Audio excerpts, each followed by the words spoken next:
There's this idea in popular culture that, upon the beginning of the triangle slave trade, and also several hundred years after that, with the beginning of the colonization of sub-Saharan Africa, that the people the European imperialists came into contact with were largely primitive tribes, scattered throughout the continent with little in the way of organizational capacity or technology holding them together. This is a myth.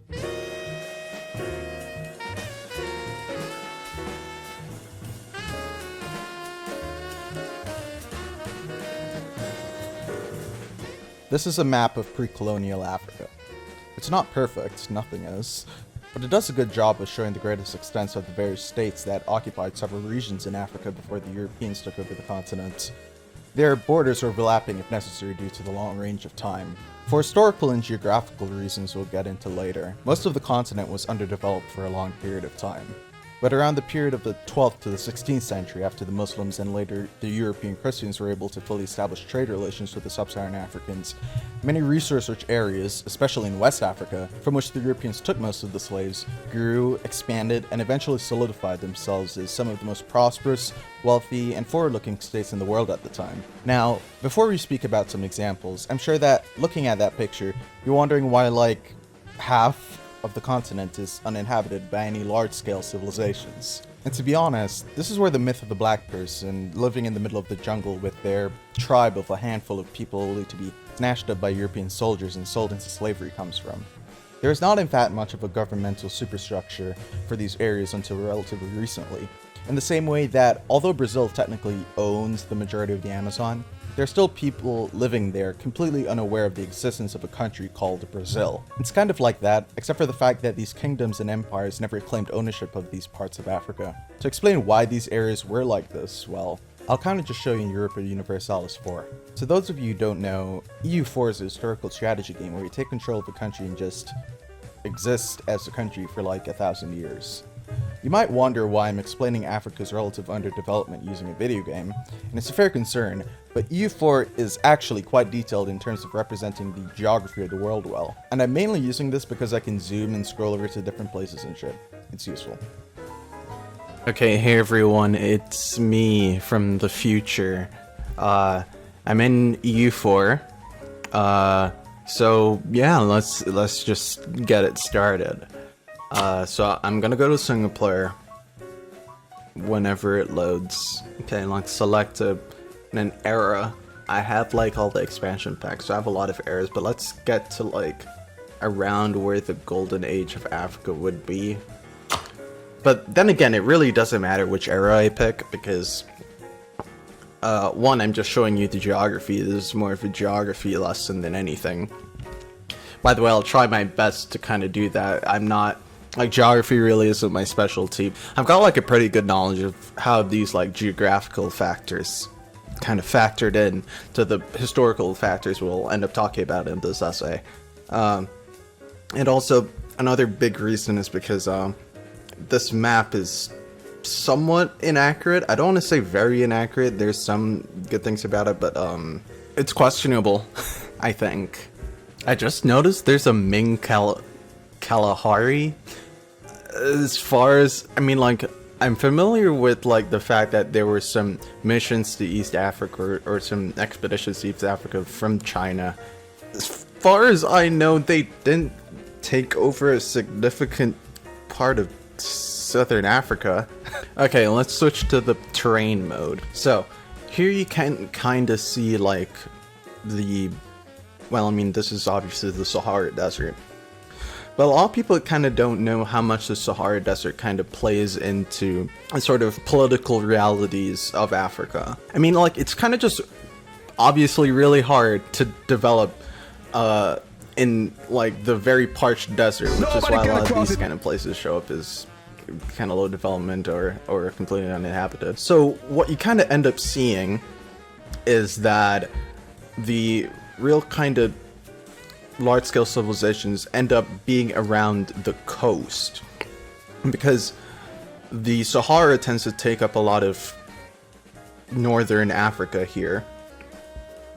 The only way to kind of get around that is to kind of make your way along the sides here, and this is what people like Ibn Battuta and some of the people within some of the Islamic empires would do. They would if they wanted to get to West Africa, they would kind of go along the coast this way, so that they were kind of, because if you zoom in here, you're going to see a lot of green, or not a lot of green, but a good amount of green in that, because all these places are near rivers.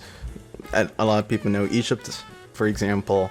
They're near rivers and near the sea, where they can kind of have access to ports and obviously water and food, and of course sometimes it's not drinkable, but as we know, rivers do in fact lead to the sea. So you get to have access to the ports and to rivers and stuff. So people tend to set up cities. If you don't want to kind of like die in the desert, this is kind of the best way to go around. And here you can kind of see Mali, one of the big empires at the time. So here, this is kind of where it starts getting kind of nice again. Over here in East Africa, there's less desert. This isn't the Sahara. This place is actually livable. This place, not so much. Now, kind of below where a lot of the like cool activity was happening during the golden age of Africa, you have the gigantic, look at this shit, the Congo Basin. It's huge. And you have some mountains over here. I think this is the same, if I remember correctly, I think this is the same range where Kilimanjaro is at, but I'm gonna have to look that up later. I'm not 100% sure of that. And that's kind of made it difficult, even more difficult to kind of get further south, because traveling through this, holy shit, it ain't good. It's not fun. So there's some more stuff over here where it's kind of more livable. There's less jungle. And then you got here, this is around South Africa. South Africa, not a lot of people know, kind of sucks. Really dry most of the year. They even have droughts to this day. Kind of sucks. This is around that time where most the African civilizations that were south of East Africa would have been hanging out. Although later on, famously, the Zulu Empire would end up taking up a significant portion in this area here. Alright, so let's get back to the video.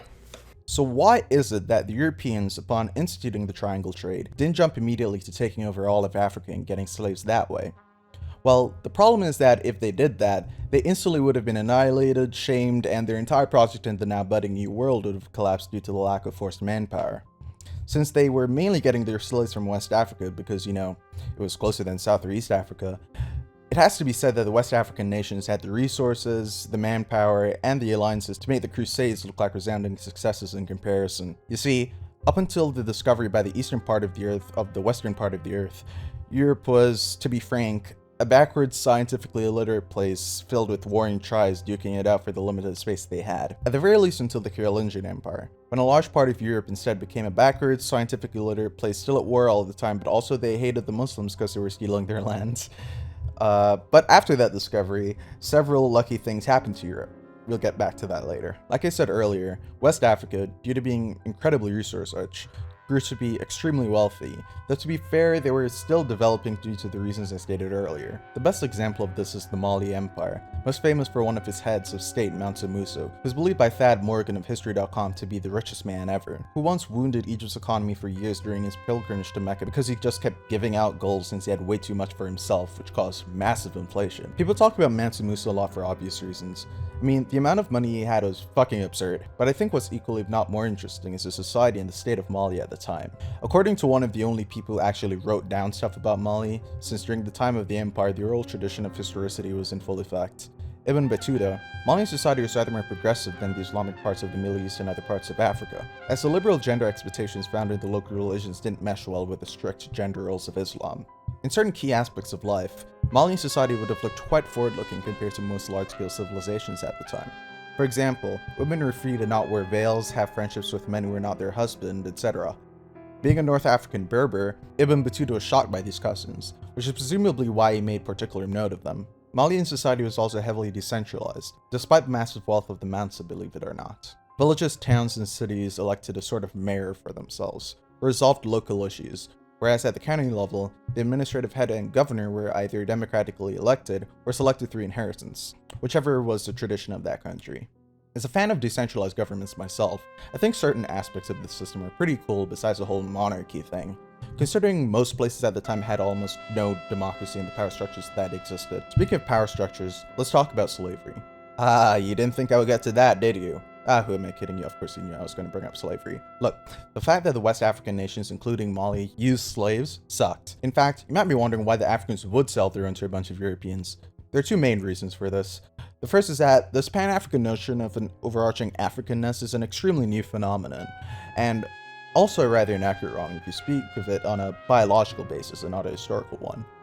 The reality is that there is more genetic diversity in Africa than anywhere else on the planet, and Mali thought quite poorly of their enemies for tribal, religious, and cultural reasons. The second is that even using the term to describe what happened in Mali, while accurate, is misleading when comparing it to chattel slavery, or the triangle slave trade, because the latter was infinitely more brutal. The Europeans actually started taking the slaves during that period not from Mali, but from the region of Upper Guinea, which the historian I.A. Akinjibin described as not having a major interest in slavery until after the arrival of the Europeans, whereupon it became economically advantageous for some opportunistic Africans to participate in it. While we don't know what, if anything, the West African slavers knew about the treatment of the slaves by the Europeans, it's unlikely they were thinking of this. Striker, Black Striker! Why? Well, to demonstrate, let's see a description of the region by T. Valentine Robbins in 1866, Viceroy of Lokoja in modern-day Nigeria. Slavery means is continuously found in this part of Africa, belonging to a family group. There is no compulsory. Oh my god, this is actually. There is no compulsory labor. The owner and slave work together, eat the like food, wear the like clothing, and sleep in the same huts. Some slaves have more wives than their masters. It gives protection to the slaves and everything necessary for their subsistence. Food and clothing. A free man is worse off than a slave. He cannot claim his food from anyone. To go back to Mali, slaves had a much better chance of becoming free within their lifetimes. We're not bought and sold as private property because that concept in capitalism in its entirety didn't exist yet. We're not thought of as biologically inferior and having the same agency as animals. We're not, at least not usually, shipped off to a completely foreign land and permanently separated from their friends and family, and we're not forced to abandon their language, culture, or religion. To this day, most African countries have a European language as their official language. In certain parts of West Africa, including likely many places within Mali given its governmental structure, slaves could own property, including other slaves. And one time before a royal slave literally became emperor because the people at court were like, close enough, he's kinda like families of the previous monarchs, so whatever. Like, could you imagine any world in which Louis the whatever the fuck of France dies, there's a power struggle, and suddenly fucking Kunta Kinte is on the throne directing niggas and everyone's like, yup, this is completely fucking normal? Look, I'm not trying to excuse the slavery of the West Africans, or any Africans, but I'm just saying slavery was extremely common back then, and not all forms of slavery are made equal. Africans didn't become the vast majority of the slave population of the world until after the advent of the transatlantic slave trade. We should acknowledge the bad aspects of Mali while also recognizing the incredible contribution they gave to the world. There's actually a lot to say here about how there's a lot of knowledge that is lost to history that could have been useful in making the world a better place to live in, but I haven't gotten to that yet. All empires, all civilizations really, must meet an end at some point. And for Mali, the cause of that was, to a large extent, its evil twin, Songhai. Okay, the fall of Mali was way more complicated than Songhai done did it, but I just think it's funny that an entirely new country was made from the crumbling pieces of the Mali Empire, spanning what ended up pretty much being where the Mali Empire used to be. Couple that with a relatively similar structure and religion, and it really starts earning that evil twin title I gave it. I say evil just because the guy who founded it, Sunni Ali, whose name is kind of funny if you know a thing or two about Islam, was kind of a dick. Not like a massive dick or anything, just not as progressive or forward-thinking as a lot of the Mansus were. During or after his death though, the empire came to replace Mali, which, just to be clear, didn't completely fall to Songhai and was still holding on to land in West Africa, as the most prominent West African nation. By the way, quick side note, I don't want to give the impression that it was just the area Mali occupied in West Africa that was prosperous. I've actually left a ton of civilizations out, including Ghana, Benin, the Ashanti, and a whole bunch of others. But my goal here isn't particularly to make a documentary in each of these countries, but to dispel the notion that sub-Saharan Africa was a destitute, primitive, and backwards place until the Europeans came in, graciously helped their living conditions with colonialism. This view is obviously ridiculous. Africa in no way received any benefits from colonization, unless you want to ignore the option of peaceful trade, which the Europeans were already doing for quite some time, albeit increasingly badly due to this newfangled invention called racism. Anyways, the reason I took on this tangent was just so I could move on to East Africa. East Africa is an interesting case because it may have been the most developed part of sub-Saharan Africa due to its position right beside the Middle East and its ability, albeit hampered, to trade in the Mediterranean, where all the cool boy trade is happening in the ancient world. Some of the most ancient civilizations are found here. Ethiopia, for example, was formed around 980 BCE. They were developed enough to hold off the colonists and thus never suffered under direct colonial rule, except briefly by the Italian fascists. And hey, most of Europe also got wiped out by the fascists almost instantly, so man, if the Nazis did anything right, it was fucking blitzkrieg. Like, I know it was the Italians that took over Ethiopia, but still, that shit was hella effective. They took out Poland in 5 weeks. Though, to be fair, in that case, Stalin helped them. The thing is, though, East Africa, especially Ethiopia, was subject to its own form of pseudo-colonialism from the various Muslim caliphates and empires for a long time, though nowhere near as bad as with the Europeans. For example, pick any of the Muslim empires East Africa had some sort of relationship with, and I can guarantee you that it did not involve long-term campaigns to eradicate the local culture and history. Psychopathic, as is the nature of capitalism, disregard for the well-being of the citizenry in favor of a program of unprecedented economic exploitation for the sole benefit of the home nation, legally enforced racial hierarchies on the part of the Arabs, etc. Their treatment by the Muslims is not even comparable to how they were treated by the Europeans. That being said, being repeatedly attacked and exploited by gigantic empires and their African proxies in the region, see the Ottoman conquest of Sudan and Eritrea for the gigantic empires, or the Abyssinian-Adal War for their proxies, for which more detailed info on their effects on East Africa can be found in the description, does tend to put you back a couple of steps. That, coupled with the fact that East Africa just isn't as research-rich as West Africa, helps explain why, though places like the various Somali kingdoms in Ethiopia were pretty good places to live around the Golden Age of Africa, what historians agree is around the 14th to 15th centuries, and are frankly great places to live far before then, these nations weren't among the most powerful or anything during that era, and their wealth couldn't compare to the new West African empires. To illustrate a lot of the religious and cultural dynamics at play in East Africa slightly after the Golden Age, let's do a quick overview of the Abyssinian-Adal War I mentioned just a bit ago.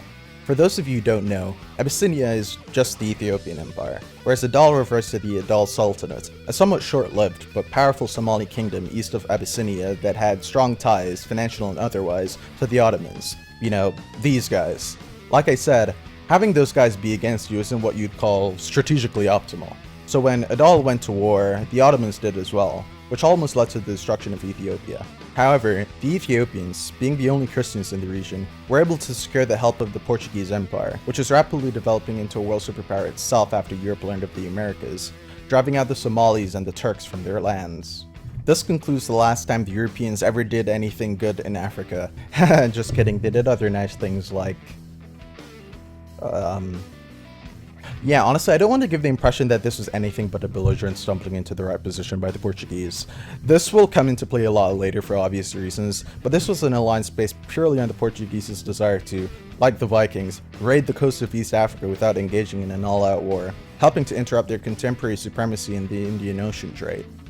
Since most of their enemies were Muslim, and a previous papal bull gave the kings of Spain and Portugal the full and free permission to invade, search out, capture, and subjugate the Muslims and pagans and any other unbelievers and enemies of Christ wherever they may be, as well as to their kingdoms, duchies, countries, principalities, and other property, and to reduce their persons to perpetual slavery, having a Christian ally in the region was obviously the logical thing to do. Now at this point you're probably saying, okay Satan, I get it, there were tons of influential and powerful pre-colonial sub-Saharan African civilizations. And if I told you there were many even further south in Africa, you'd probably believe me. So because of that, I'll just do a quick run through of a few notable examples and then we'll move on. One thing I have to note first is that the further south we go in Africa, the less development we're likely to see. To oversimplify a ton. What I mean is that it was less likely for large-scale civilizations to form in many places south of the Congo Basin, just because of the geographical and economic reasons I discussed at the start of the video.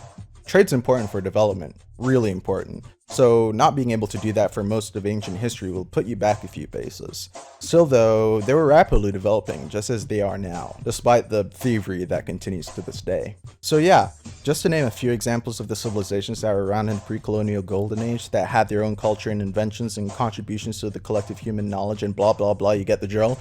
You've got Congo, Butwa, Mutapa, Luba, and a bunch of others. A lot of those contributions are lost to time, destroyed by the Europeans, but we have salvaged some facts about those civilizations.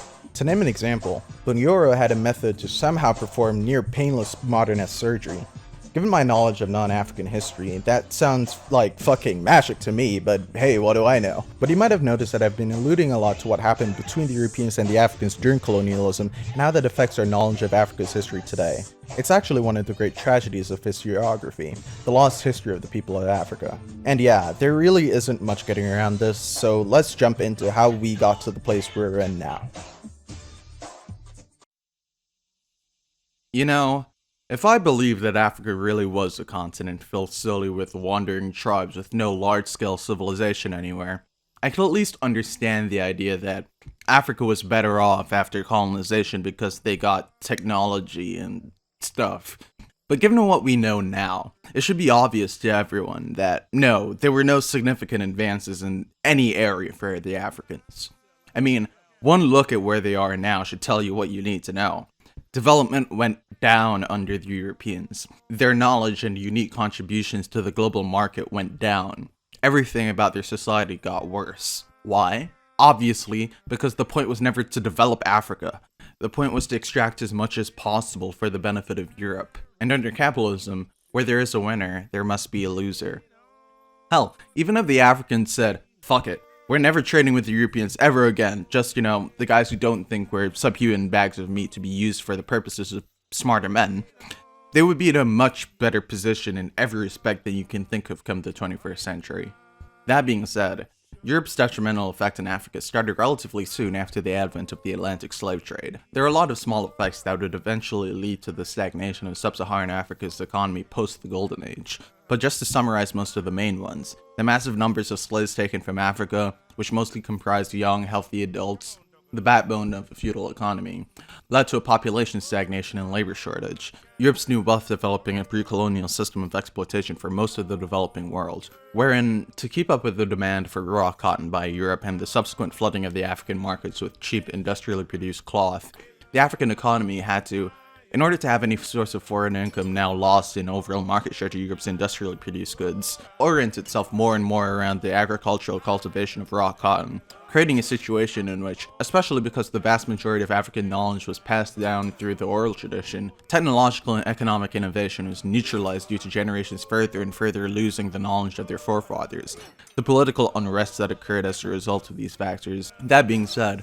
you've probably been wondering for a while now how Europe even got to the point where they could have such control over global geopolitics and trade relations. And you've also probably guessed the answer would be something close to what I'm about to say. That it resulted from a perfect storm of environmental and political factors, some inherent to Europe as a continent, but most just being happenstance and blind luck. Let's start with ships. If you look at Europe, you'll notice that there aren't a lot of nations without a border with the sea.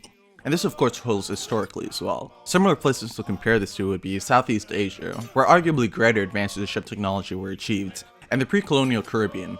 Because of a need to defend from raids, invasions, things like that, European nations have always been relatively advanced in terms of their ship designs. Their Carrack and Caravel type ships were in particular effective at long distance travel due to their maneuverable designs coupled with their ability to sail windward with their masts. So, when they're trying to analyze who was most likely to sail to the New World first from a geographical and historical perspective, it was most likely going to be the Europeans, followed by the North Africans and further behind by the West Africans, who admittedly were very unlikely to have done it due to not needing amazing ship designs at all. And they did eventually get there, led by one special Christian man who was a very great and impressive guy who did absolutely no genocides at all. Leif Erikson. Okay, fine. Sometime after, another guy arrived, a very impressive person with many a tale told about him, who did absolutely no genocides at all. Thorfinn Karlsefni. Yeah, and also 500 years later, Christopher Columbus got there. As we know, Christopher Columbus, the conquistadors arrived after, and the colonists after that decimated the local population and began colonialism to enrich their home countries. There are a multitude of reasons the natives got beat so easily, but let's just focus on two. The meme one and the kind of obvious one. The meme one is horses. While the effect of the lack of horses in the New World on Native American development has been somewhat exaggerated in recent years, it is true that it was a significant hindrance. Horses have been essential for moving resources and labor across long distances since humans began developing civilizations. And that there are so many huge advanced cities anyway, like Tenochtitlan and Machu Picchu, is a testament to human ingenuity. These civilizations, however, were often disconnected from each other, arising relatively independently because of the difficulty of traveling long distances. This made European conquest exponentially easier, because if they wanted to fight, for example, the Aztecs, those Aztecs couldn't just call in their other large Native American empire buddies to send troops over to help fight the kind of obvious one is guns and cannons, both of which the Europeans didn't create. Again, it's obvious. Widespread use of gunpowder in war was one of, if not the biggest paradigm shift in terms of warfare, in that it allowed anyone who marshaled its power effectively to bully anyone who didn't have it.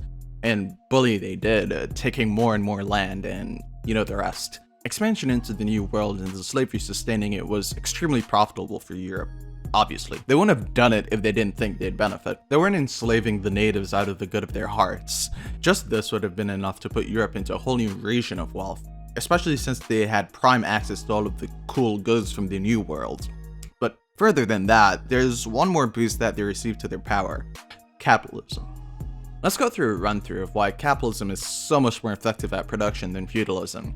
To put it very simply, in feudalism, you sit on wealth, and capitalism, you make wealth. Even billionaires who hoard wealth today don't just let all their money sit in their bank account, though that is a far less efficient method of generating wealth and actually, creating things with that wealth. With private ownership of the means of production, as opposed to permanent aristocratic ownership of the means of production wherein there exists little incentive to produce more than one needs or to innovate, people, to move between classes, use the capital they already have to create more wealth for themselves, and by extension their state. The more entrenched a class of people become within that class, the less wealth they as a class are likely to generate, and this goes for all classes. A lack of social mobility stifles growth. A difficulty in administrating feudal empires over increasingly large distances was one of the main factors that allowed capitalism to grow. Suddenly, the people who, through this new system, were generating more and more wealth for themselves, such as through the British or Dutch East India Companies for example, began to hold more and more power over the well-being of Europe and its colonies. And some of these companies even owning land, like, half of India for example. All this meant that, by the time the Europeans got to Africa, considering all of the factors I outlined above, they stood no chance. I have met brothers and sisters who say that their mother tongue, quote unquote, is French, Spanish, Dutch, Portuguese, as well as English, which we speak. And because of this, we have a problem of identification. We do not know whom we are. And that is why this gathering is of great symbolic importance, because it is an act of identification. We are saying that we identify with the African people of the African continent. We are saying that we are an African people. And when we make this identification, have no illusions about the fact that this is a very revolutionary initiative. It is a rejection of every other form of identification which the white society has asked us to accept. Let me draw your attention to something which white universities and white libraries practice. And this is a university community. Numerous universities lie around this land. Go into their libraries and check the Library of Congress cards. Under Europe or European, you will find all entries listed concerning the continent of Europe. You will also find entries listed about Europeans in East Africa, Europeans in North Africa, Europeans in Asia and Australia. Look under the Chinese, you will find entries listed not only for mainland China, but for Malaysia and for the Chinese in North America. But look on the Africa and the Africans, the only entries on the Africans relate to the continent itself. There are no entries on the Africans overseas. There is no such category. Africans who have been raped from the continent mysteriously disappear and become Negroes. That guy's book, How Europe Underdeveloped Africa, was a big influence on this essay, and I encourage everyone to read it if you want to know more about this topic. He goes over a lot of the stuff I talked about here, just more in depth and with a bit less knowledge of the things we learned since the publication of the book in 1972. What he speaks about here too is important. I won't speak of the horrors of what the Belgians did to the Congolese, or what the South African colonists did, or even the generally horrible things the Africans had to go through. For this video, I'm not concerned with that, because I'm sure you already have some idea of what happened. I just want to speak of what happened when the Europeans arrived to a smaller kingdom called Benin. In 1897, British forces planned to depose the King of Benin and to colonize the region. Upon discovering this, the forces of Benin ambushed and destroyed the party that was sent to take the capital city. And Admiral Sir Harry Rawson, upon hearing of this and being shocked by the defeat by the so-called savages, brought another party and completely annihilated Benin, slaughtering tons of innocents and destroying the kingdom. They burnt the whole place to the ground, destroying the reportedly extremely impressive architecture and art that existed there, all the homes, the development. The walls of the city were said to be 4 times larger than the Great Wall of China. And look at all these cool stolen artworks! To a large extent, things like this, which were not anomalous, were how the Europeans created the myth of the savage continent, Africa, by just destroying a lot of the stuff that made them not look like savages. The Benin bronzes, objects that are now considered to be among the best lost wax casting plaques and sculptures in existence, were stolen during the massacre. You can see them today if you want, in London, Berlin, Oxford, Vienna, Hamburg, Dresden, New York, Philadelphia, San Fran, Boston, Dallas, Leipzig, Leiden, Cologne, and Zurich. That's everywhere. Yeah, that's right. Not one of the Benin bronzes is in an African museum. So to recap what happened there, the Europeans savaged the local African population with power gained from imperialism, destroyed their cities, stole their stuff, colonized them and pretended they were inferior as they sucked resources out of the nation, and now, after nominal independence, we're in Europe and Africa supposedly in a non-predatory relationship. The Europeans yet still exploit the labor and resources stolen from the Africans for their own benefit. Yes, this is the story of Benin, but more than that, it is the story of Africa.